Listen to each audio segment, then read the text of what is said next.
All right, welcome back. Real Tough Talk. We're gonna go through the next half of the games. Hopefully, y'all enjoying yourself right now. We're gonna jump into the first game we want to talk about in this group, which is Monarchs versus PME. PME is coming in off of a win. They beat the Sharks, and the Monarchs is coming off of a forfeit win. They beat the Gators on a forfeit win. This is the tale of two tapes, man. You got Monarchs, who was basically, people would say, a championship favorite coming in. Ramsey's having a great season so far. They lead the league in scoring. You know, defense is not what it was last year. I mean, last year there was like the number one defense, number two. Yeah. Um, this year they kind of dropped, only eighth, but they are good at taking away the ball. A lot of interceptions. Lead the league in interceptions. The Monarchs are definitely a team that's got to be respected. Kaz has to be up there for Coach of the Year, Captain of the Year, because he put together a great band of players, and they're a top team in the Eastern Conference. Now, don't let the numbers fool you. Don't let the stats fool you. Even though they are eighth, they are statistically eighth in defense. They're still one of the best defenses in the league, and they have a lot of fast secondary guys that can shut you down when given the opportunity. And the difference maker is Damo at the giver position.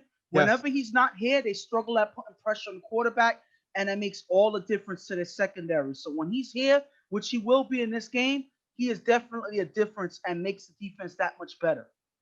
And on the other side, listen, PME is nothing to laugh at themselves. This team has played great. Doughboy should be up there in contention for Coach of the Year. He has a different type of style. He's not the aggressive type of guy. He's more of, I'm going to get all the ingredients, right? And then put them all together and let the others know that let the leaders of the team step up and make it all work. But he's good at going out and getting the ingredients. As you saw, he drafted Pablo. That was a great pickup for him. He went out and got Chad, another great pickup. So, you know, even though they had guys leave, they've been playing pretty well. And that there has to be much love given to their quarterback. This was the top defense as far as interceptions last year. But this year, if I'm looking at it, their offense is fifth in scoring. And Rel is having a great season at the quarterback level, led by his guy, Jaquan, one of the top offensive players of the year of the league. He leads up there in touchdowns. You got to give these guys a props on what they've been doing, not only defensively, but really on the offensive side of the ball. And the main thing is their sense of leadership, their sense of camaraderie has become much different from last year. Last year, towards the end of the season, they were fighting each other, they were arguing with each other over small things. Now, they may have some disputes every now and then, but they find ways to focus and keep their Yes. focus on the game. And when they do that, they are a more dangerous team for that. And the key to this team is how Rel is able to focus in the quarterback position. When Yes. he's doing his job and he's focused in the game, this team could compete and have a potential to beat any team that they face in front of them. All right. We gave you the matchups. Now we're going to go on into the game. PME's A-player, Pablo, will be here. Monarch's A-player, Henry, will be here as we're going to jump right into the game. We're going to start with Ramsey getting the ball for this Monarchs offense. Second down, Ramsey with block from Kaz, runs in the gap for a nice game, picking up the first down. Ramsey then throws the bell on the sideline, getting them near the 10-yard line. Third and goal, Ramsey on 4 rush, rolls right, finds Ty, cutting in the front of the end zone for the touchdown. 6-0. They score again on their first possession. That's one thing Monarchs has been doing this whole season. They start out early, they've been scoring early and often, and Ramsey does it again, leading the charge. In the beginning of the drive, you see Ramsey not forcing any passes. He takes the run with the protection from Kaz. Then he's able to open up the drive, finding Bell, and finally finding Ty in the end zone. So whenever he has the protection, he's not forcing any passes. It makes it that much more likely for them to get in the end zone just like they do here. After getting a first down, PME with the ball, with blocking from Will, throws it to him on the sideline, who runs to the 10-yard line. Listen, Grid's been blocking great this season. He's trying to fight Shaq for that block of the year. I mean, listen, he's been doing a great job regardless of what happens. Definitely stepped up his game from last season. Third down, we're blocking from Will. Rel runs in the gap, getting to the 7-yard line. Fourth and goal, Rel finds Pablo wide open in front of the end zone for the touchdown. If you look right here, Mike steps up to rush in and leaves Pablo wide open. Tone gets the extra point. 7-6. PME takes the lead. And this is a communication issue. This is an issue where, guys are trying to help out doing too much, and because of that, Mike steps up to help Damu and there's a key to this right here.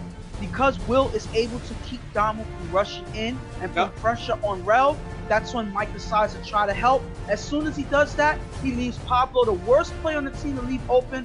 He leaves him wide open in front of the end zone, and Rel is able to find a score there. And Damo's one of the best pass rushers in the league. So for Will to be able to slow him down, that's great blocking by him there. Monarchs get the ball going 4 and out. Second down, Ramsey throws it Damo, cutting in the gap. Pablo just missed the tag. Damo runs on the sideline into the end zone for the touchdown. 12-7. Monarchs score again. The question is, was this a tag by Pablo? What do you think? First of all, this was a great decision by having Damu come in as a tight end on the offensive side, because he has relative speed and he's a big body, a big target out there that Ramsey can find in the middle of the field, and he's not expected to make a play like that. So when he's running down the field, Pablo goes to make the tag. Right as he gets blocked, you see him try to make the extension to make the tag. It's a close tag. It's a close, play right there. I can't see that he did make the tag. Again, it's so close that I have to slow it down. But once you slow it down, it could go either way. Yep. And unfortunately for the Monarchs, they're able to get past this play, and Damo's able to run on the sideline into the end zone for the big score there.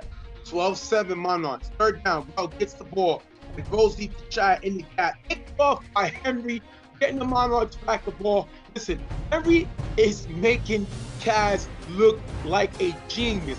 A lot of people say Henry slid in the drive. That's his attitude, his personality. The guy's making the all-star team. The guy's definitely showing what his worth on both sides of the ball. He had a few drops this year, which kind of hindered his offense production, but he's definitely a playmaker. He makes a great play here and catch Rel's with his pants down with the interception. Ramsey gets the ball on 4 rush, rolls right, throws a tie on the sideline, picked off by Martin, giving the ball right back to PME. If you look here, Malachi and Henry was open short, and this has been the Achilles heel on Ramsey's game. Defense gives him the ball back, and he has players open. These are 2 check down guys right here, wide open.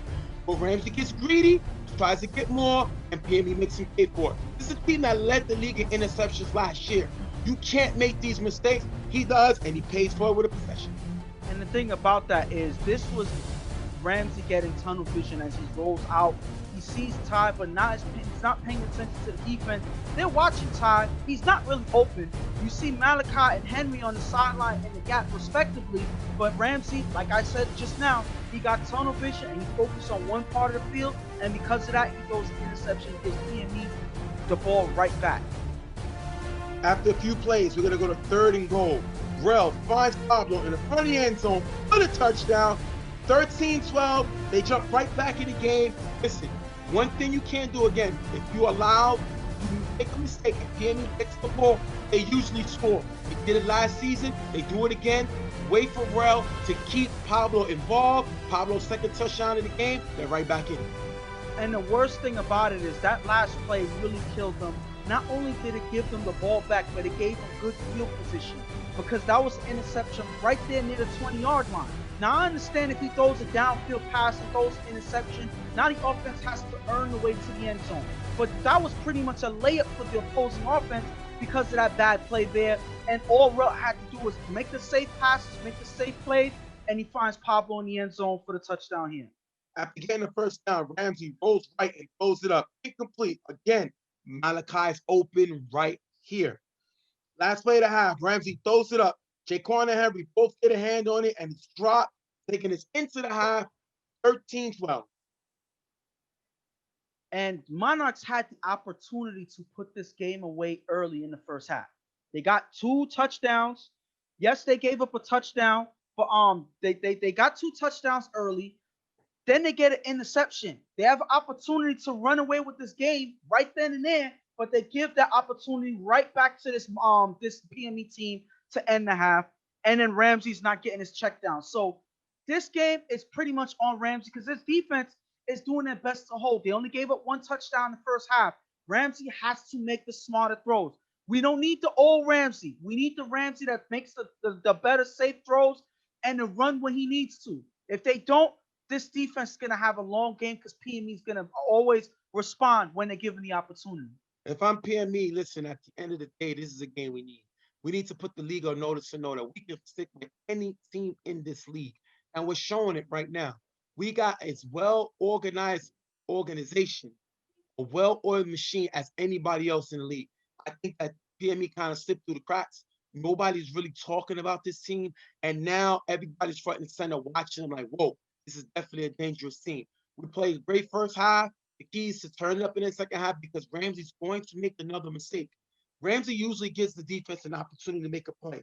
We just got to capitalize when we get that play. We're going to jump right into the second half. After getting the first down, Bell throws deep to Chad, who has a step on Malachi, overthrown, incomplete. PME don't get no much further. PME can't get further than that, and they have to punt. It's the money play right here. Chad has been their best downfield receiver, and Bell just misses it. That kind of put the drive to a halt. They're going to have to punt. Monarchs get the ball back. Third down after a short run. Ramsey scrambles with blocker from Cav. Throws to Javon in the middle. Incomplete. If you look here, Ramsey could have ran in the middle. He didn't. Monarchs has to punt. And then on a third down play like that, you got to get some yardage so that you have opportunities to get the first down in the next play. But because he goes too far, because he tries to get too much there, Javon is covered, and then that pass is high, so it's not even worth taking. Ramsey, when he has the room to run, a lot of times he takes a risk and throws the ball when he doesn't need to, and because of that, there's a missed opportunity, and they force the punt here. Bro gets the ball back with two passes in the middle for a nice game. Fourth down. On a 4 rush, is sacked by Damu. If you look here, Damu gets around Will to get the sack. That's a turnover on down. Damu is the best pass rusher from the ball-given position in the game right now. Because the guy can go, if you give him a big guy, he can beat him with speed, as you saw here. If you give him a small guy, you can beat him with power. And this guy has to be labeled one of the best pass rushers in the game. He is basically like the Aaron Donald coming. The guy is hard to block, and Will, who's been a top blocker, gets beat on this huge sack there. Will was blocking him early in the game because one thing I can say about Will is if you go pound for pound, power for power, it's hard to get by Will. So you have to use some maneuver. You have to get around him, find a way to get by him. And Damu was finally able to do that on this drive. That was a key play right there that stagnated the drive and forced him to turn over the ball. This is how you get by Will, and Damu finally was able to get the sack by doing just that. Remember, the score is 13-12 PME. Ramsey gets the ball with 2 passes to Henry on the sideline and the gap for a nice game, picking up the first down. Listen, Ramsey never had a weapon like Henry, and he is definitely going to use him. Great to get him involved. Great plays there. Second down after a pass to Javon. Ramsey throws a bell on the sideline. That is a huge drop. Ramsey on 4 rush, throws deep to Henry on the sideline, knocked away. You look here, nobody was short. He took the shot downfield. Monarchs have to punt. And 2 things that kills him on this drive. That big drop by Bell. Bell's not one that I see dropping passes too much when he's on the offensive side, but that's unfortunate there. And then on this play here, they know that they need some yardage on this play, but nobody's open short here.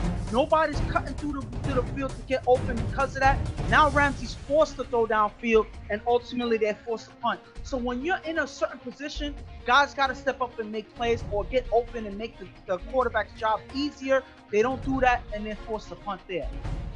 PME can't do nothing with the ball as they run in the clock, getting the punt and giving it right back to Monarchs. Remember, it's 13-12 PME. Ramsey gets the ball back. Second down, Ramsey on 4 rush, goes left, goes to Javon in the middle, knocked away by Pablo. Look here, Henry's open short. Ramsey again does not take the check down.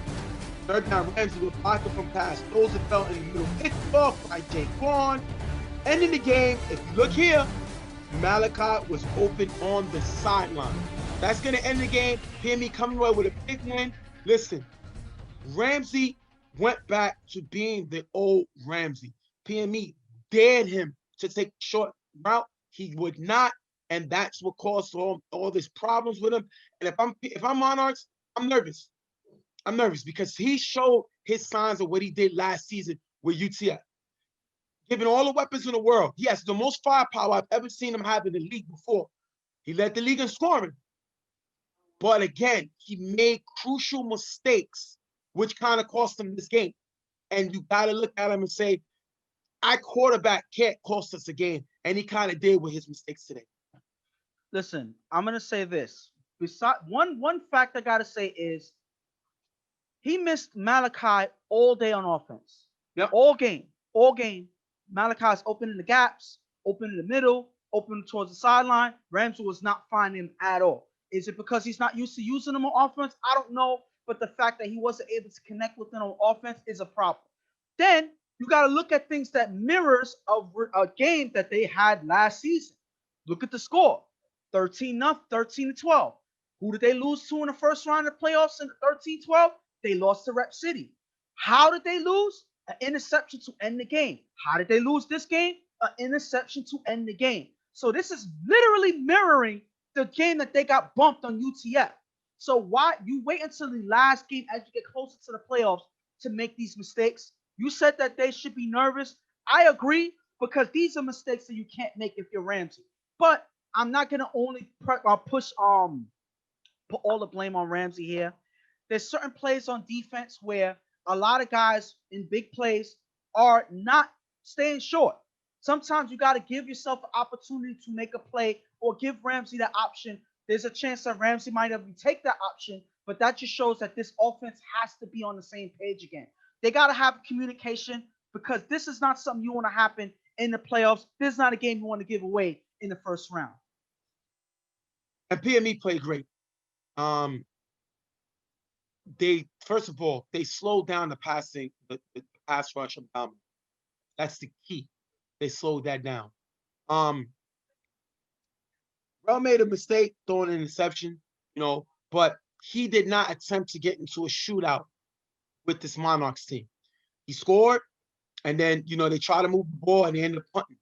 At the end of the day, that's when you limit your turnovers and you punt the ball and make Monarchs have to drive down the field, knowing that Ramsey's capable of making a mistake. That's how you win ball games. Listen, Pablo, great job offensively. Jaquan, great job with the interception that clinched the game.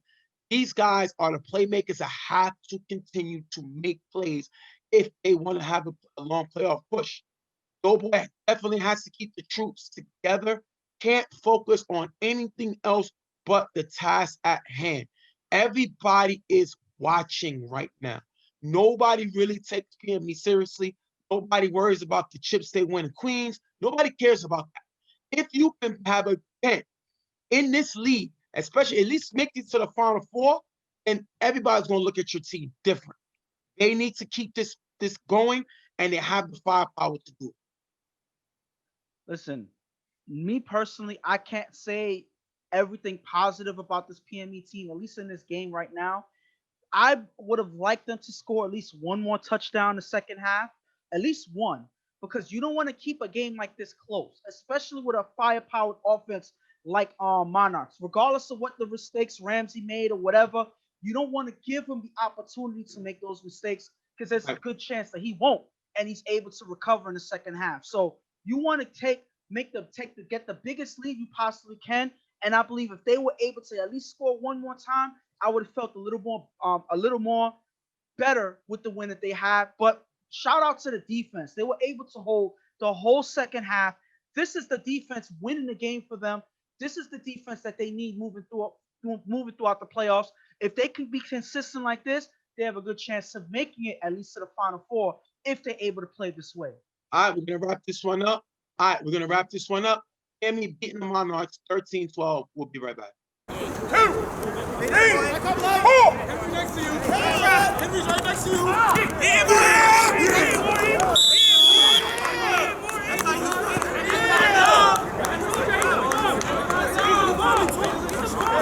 Next game up, we're going to have Blackout versus Never Scared. Now, Never Scared is coming off of a win beating the Raiders, and Blackout is coming in off of a loss to Grind Time. Now, Blackout hasn't played in a few weeks, and they have a doubleheader today. And the thing about this Blackout team is I expected Alex to light up the lead because I've seen what he did in the UFL. He's always a guy that you expected to show his talent. Well, as I saw, as is what she learned, UFL ain't beat QFL. It feels bigger, it's harder to score, and the game is a lot faster. So their defense is what kind of carried them this year. Because when I'm looking right now at their offensive numbers, right now, Blackout's offense is in 10th in the league. Not what you expect them to be. But their defense, if you look at the screen, they have the number one defense in the league. So you got to give this team their props on what they're doing. See, my concern, if I'm Tone, if I'm Alex, is how lackluster the offense has been. Definitely their defense has held them down by their draft pick Kenny, their great pass rusher, and Mike, Macho, Lucas. They had a lot of guys on the defensive side of the ball that's definitely held this team down. And that's what they're gonna need. They're gonna have to depend on their defense, probably most likely throughout the playoffs, because this offense still haven't found ways to be consistent. And you mentioned this early in the season when they lost Brandon. That's when their offense started to slow down. So Alex, as he's still trying to figure out what to do on this offense, this defense has to find ways to hold these teams to low-scoring games. That's exactly what they're doing, but they're gonna have to keep it up in these next 2 games to make it a factor in the playoffs. And on the other side, listen, Never Scared definitely showed why they drafted Travis. You know, Travis has played great this season, definitely showed the reason for him being number 1 pick.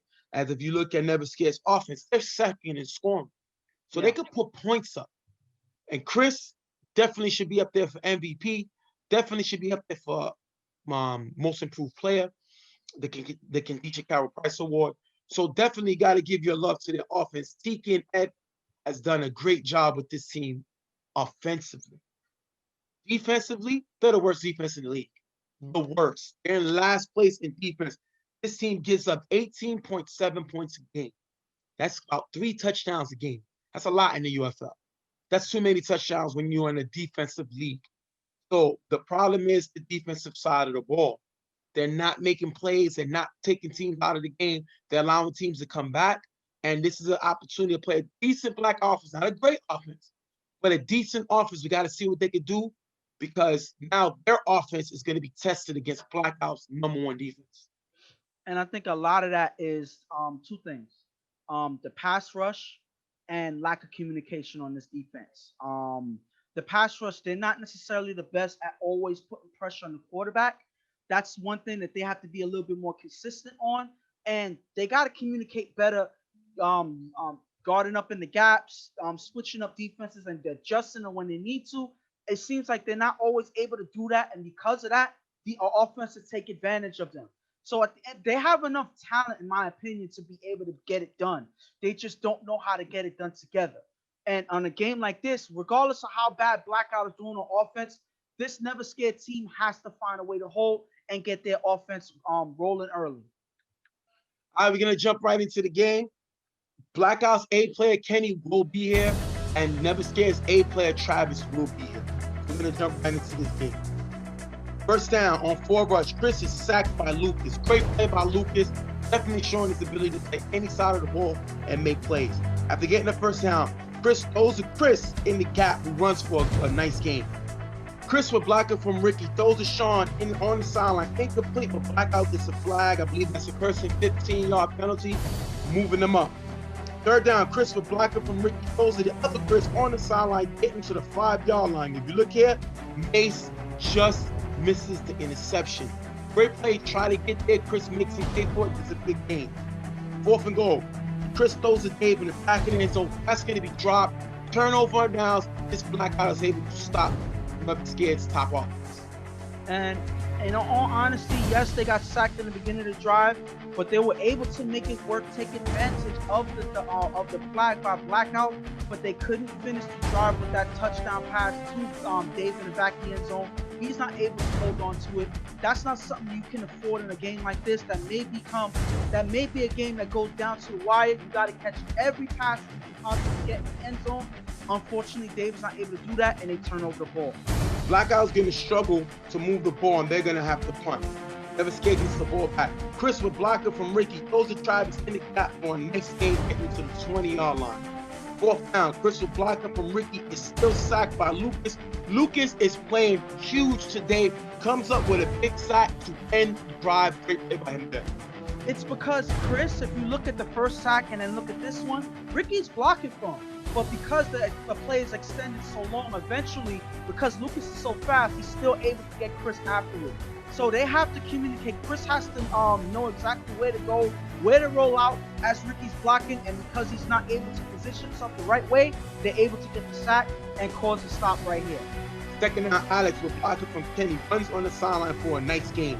But if you look here, Kenny's flagged for the holding, bringing him back. You get a call.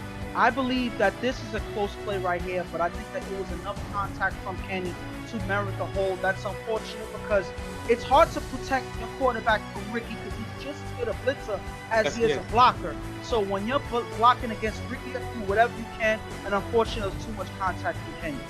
Alex is blitzed by Mays, rolls left, throws it Breezy in the middle. That's going to be dropped. Blackout has to punt. Breezy hasn't showed anything this year at all, and that's the problem with this kid. He has a talent, doesn't have a effort. That's his problem.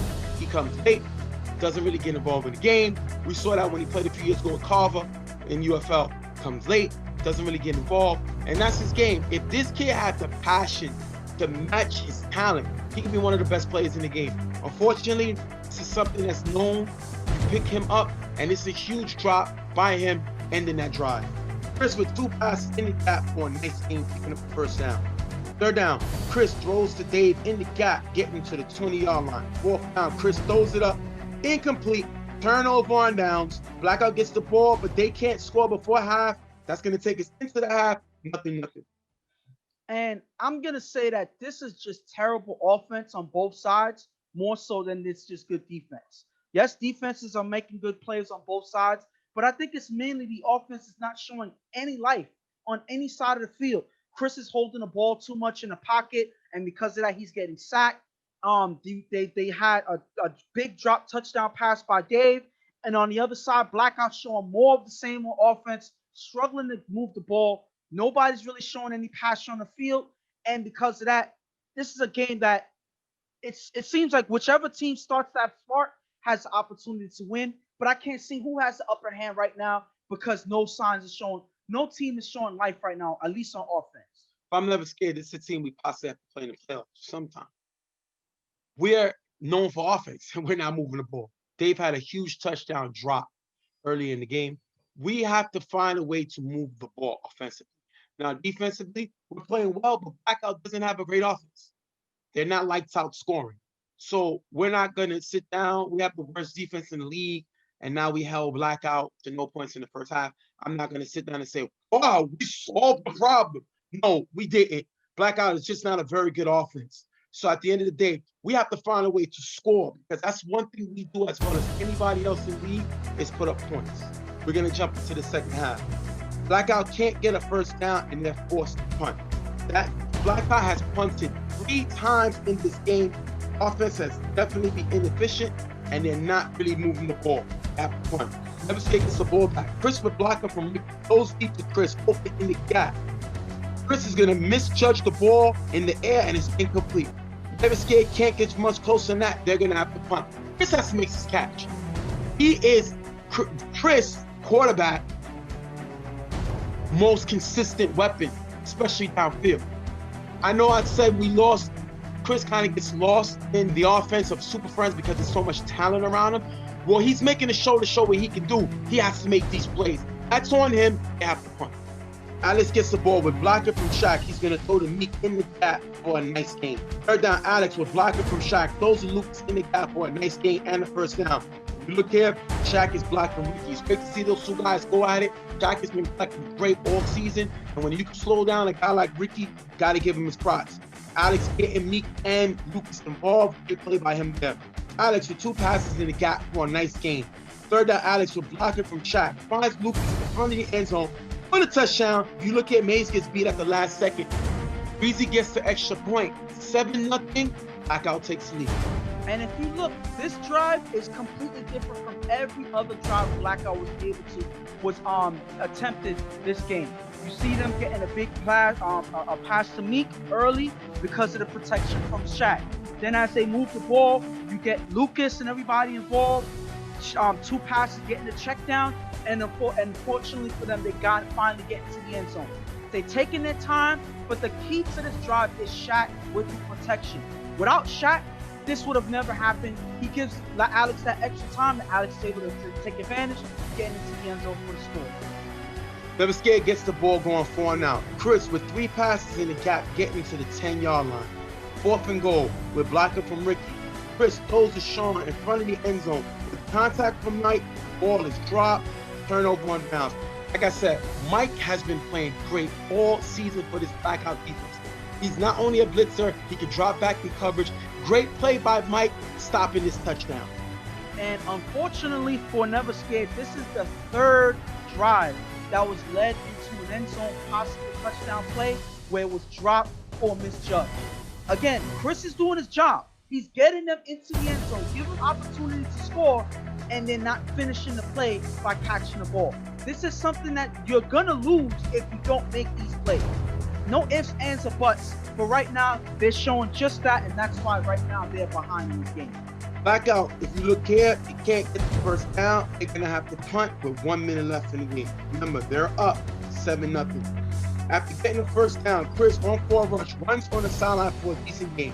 2nd down, Chris runs again for another decent game. 3rd down, Chris on 4 rush, throws it up, out of bounds, incomplete. Last play of the game. Chris throws it up, incomplete. Blackout comes away with the win, 7-0. When I say Chris has been one of the highest scoring quarterbacks in this league this season, and Blackout was able to keep him to 7 points. Was it because their defense? I'll give him some credit, but this was Never Scared playing probably one of the worst offensive games I've seen all season. No, full stop. Dropping touchdown passes, not moving, running into the gaps when you need to, staying still, not making Chris's job easier. And you know that this is not Chris's best game so far, so you got to make an effort to make his job easier. They don't do that, and because of that, they struggled all game. Their defense held this Blackout team to 7 points. Who cares how good their offense is? You held them to 7 points. Their defense did their job, but you couldn't beat them. You lose 7-0. That just shows that their offense had no life in this game. They did not do themselves any favors, and this is not the game that you want leading into the playoffs. This is not a good look. Tiki, as a coach, has to be worried about this team. He has to talk to them and figure out whatever problems they have, because this is not a way that you want to walk into the playoffs playing this way.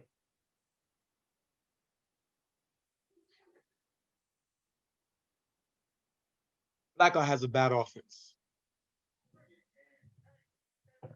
They had the ball 6 times, and they punted 4. Heard that? Blackout had the ball 6 times and punted 4 out of the 6 times. Other time they got stopped, and then they scored a touchdown. This offense is in trouble. They can't score points. They can't. I said it before. They're in 10th in scoring. Their defense is holding them down. Defense is the only reason you can really take them as serious as anything else. Just trying to make sure you're at 10. Disappointed in this offense. I expected them to bring that BQFL energy and the ability to score here, and they didn't. They didn't. It's a different animal. That's why they should want this league more than they want any other league before, because it's difficult. I've seen Blackout and BQFL walk to the championship game, run over everybody. Different league. And I know they love the fact that it is a challenge here, but their defense is basically saving this team's life. Their offense has to find a way to score. You said a few weeks ago, Kenny must be involved in the offense. Breezy must be the playmaker that everybody expects him to be. We haven't really talked about Mace. Meek disappeared after the first week of the season, second week. Brandon played pretty good when he's getting the football. He needs to stop worrying about the trash talk and show why he was the offensive player of the year. I don't care about the other team. I don't care about the antics and all that. Score points. That's what you do. When you was a one-man show on YMM, he lit up the league. when they play ILD in the play, they had to double team him. Yeah. He needs to get involved, and it's time for him to grow as a receiver to make the other guys better. All that other stuff is irrelevant. And it's time for Tone to step up and say, we can lose this. Tone is a former champion in the UFL. He knows how tough the playoffs can be. He has to get it together and say, guys, this ain't working. Stop worrying about the complaining. Stop worrying about the referees. Stop worrying about the teams on the other side. Let's play blackout football. We're trying to show not only this league, but everybody that we're just not a backyard football team. We're just not a team that can win at home. We're a team that could go to any league and dominate. And this is their opportunity when the playoffs start. But right now, I'm putting my distress, if I'm saying 1 through 10, as far as worries, I'm at a 7. Because this offense cannot score. But pretty much you said everything that I can say. The only thing is, you notice that the one drive that they were able to get it done, that's the drive that they need to run almost every single time. You know, not protecting Alex, staying comfortable in the pocket, getting protection, and getting his check down. That's going to open the field up for a lot of bigger plays. Meek has to be involved in this offense as well. Meek early in the season was one of their main guys, one of his main weapons. And you've seen him fall back on that. You know, yes, Brandon is here.